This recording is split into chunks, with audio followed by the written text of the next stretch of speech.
taliyaha qaybta Biliiska ee gobolka Awdal Gaashaanle Cabdiraxmaan Nuur Colhaye oo maanta igu waramay xafiiska taliska qaybta Awdal ayaa waxa uu markii ugu horeysay ka hadlay weerar habeenimo oo dhawaan lagu soo qaaday saldhigga Boorama. Ayaa sheegay inay ahaayeen koox dhalinyaro ah oo ka kooban 7 oo nabadiid ah waa sida uu hadalka u dhigay kuwa weerarka ku soo qaaday saldhigga, waxaana uu sheegay taliyuhu inay aqoonsadeen isla markaana ay ku raad joogaan goobta ay ku sugan yihiin. Taliyaha ugu horeen arrintaasi ka hadlay ayaa waxa uu tilmaamay weerarkii habeen dhaweyd dhacayna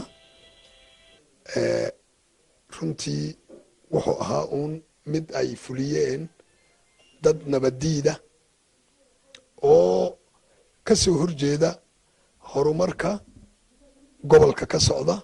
aanu ku calaamadaynay markaan baadhnay dabagal ku samaynay in ay ahaayeen kooxda yar ee dhalinyarada ah ka koobnaa 7 qof ee nabadiidka ah, iyagoo waxa loo xabjeeda iyo taarget ay leeyihiin ayna jirin. ay meel saldhigga u jirta 400 oo mitir xabad kor u soo rideen 4tii habeenimo oo waxla runtii iskana yaacay markiiba. dabagalkiina aan ku hayno, haybtoodana aan ogaanay, haybtoodiina aan helay waxay yihiin iyo goobta ay hadda ku sugan yihiin. kulley tallaabadeedana aan qaadi doonno hadduu alla yidhaa. ayaan darro ah awalan dad islaamaynuna shayga runta la yidhaahna waa shay aad qaali u ah. ummadina waxay ku nooshahay waa run, beentuna ma socoto. waan maqlayay nin culimo ah oo leh mu'aamaraadka iyo xaalad abuurka waxa waday ciidanka waa ayaan darro aan wax laga naxo. waxaanad hubsan, aanad arag, xogogaal aanad u ahayn in aad ereyada ku dhawaaqdo. waxaanan u arkaynaa dadka ka dambeeya ujeedooyinkan saldhigga loo soo weeraraya.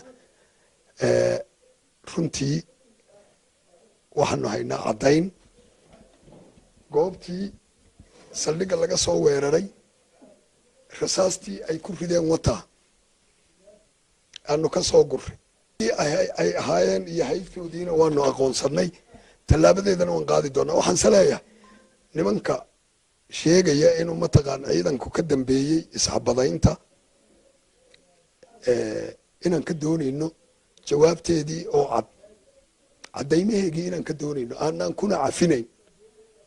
waxa weeye annagu ciidanka amniga haddaan nahay ma jeclin inaan cid ku xadgudubno, ma jeclin inaan cid dhibaatayno.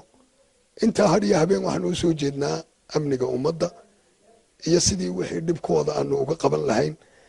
dee waxa ayaan darraa haddii masaajiddii lagaga hadloo laydhaa ciidanka iyagaa isxabaday, taa waxaan u dulqaadan karna maa. cidduu doona ha ahaado, ama sheekh ha ahaado ama shariif ha ahaado, ciddii waxyaabaha brobagandada ah ee kicinta keenaya ka wada magaalada tallaabadeedan qaadi doona. caddaynaya inaanan amniga cidna loo daba fadhiisanayn. qof iyo 2 iyo 3 iyo in ka badanba amniga looma daba fadhiisanayo insha allahu tacaala. wixii ummaddaa dhib ku haya iyo magaaladana sharcigaanu waafajin waanu ka qaban. aad baad adeer u mahadsan tahay. bulshada reer Awdal ama degan gobolka Awdal waxaan ugu baaqayaa inay ilaashadaan nabadgelyadooda awalan, inay ilaashadaan waxyaabaha horumarka oo qaranku u diyaarinayo. hadday tahay biyihii galbeedka, hadday tahay wadada xeebaha, horumar badan baa soo socda. horumarkuna wuxuu leeyahay cadowgiisa. horumarka aynu hiigsanayno in baa jira cadow ku ah ama ayna dani ugu jirin. inaynu meel uga soo wada jeesano, wixii xumaan inagu wadana aynu culimo, waxgarad, waayeel, haween, caruur, dhalinyar intaba inaynu ka midaysnaano. amnigeennana aynu ku faraadegna ayaan ugu dambayntii ayaan ka codsanayaa dadweynaha.